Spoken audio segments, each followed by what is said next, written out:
Lambert Media Productions, sponsored by Twist. I don't really know anything about Wath Lake, its history. What I do know is it was formed after the closure of Wath Main Colliery and Manvers Colliery.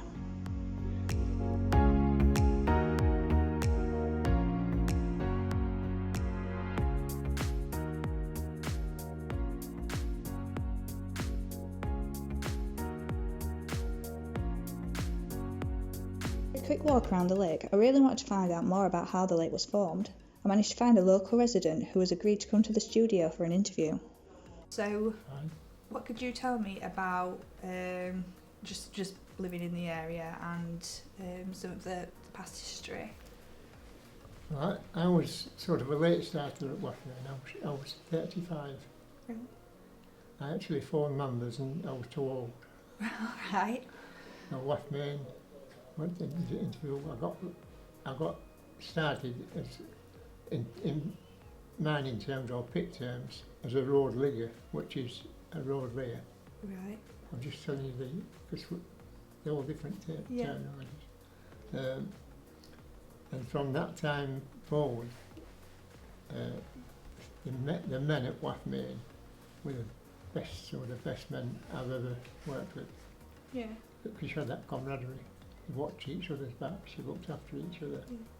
Yeah. Sometimes even went out together socially. Yeah. You know. So, yeah, it was amazing, just amazing.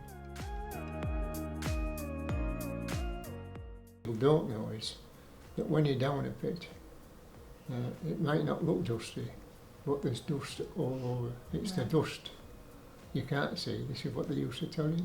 The dust you can't see is the one that does the damage. Oh gosh. You know, so you can imagine it. But working as workmates, you couldn't wish to work with a better crowd of men. Oh. And it was quite funny, you know. Yeah.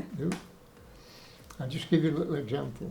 I was on afternoon shift and was all waiting, because underground you had a train. You went down pit and then you travelled a couple of miles up underground. Then after you got out there, you had a walk quite a walk to your workplace. Yeah. Well, what happened? We were all stood waiting for the train to come, the paddy mail as they call it. And they were carrying a stretcher out, so it was delayed. And as they brought the stretcher off, I better not tell you his name, but he's laid out on a stretcher. And we're all there humming the Death March. Oh gosh. And he just opened one eye and went, "You bees." So yeah, there was the funny parts. Yeah. And so, like I said, it's one of the best parts of my working life. And the Wath Pit, Wath on Dearn means is wading place across the Dearn. Right. So that gives you an indication of the water. Yeah. So Wath Pit, for every ton of coal that was mined, there were 3 tons of water pumped out. Wow. So the lake basically is what's all coming up from Wath Lake.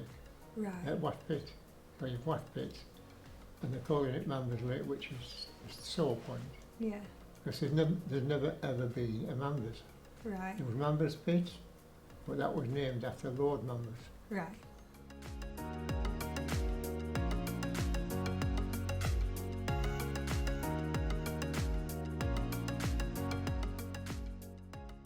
There's a name to be changed to Wath Lake. Yeah.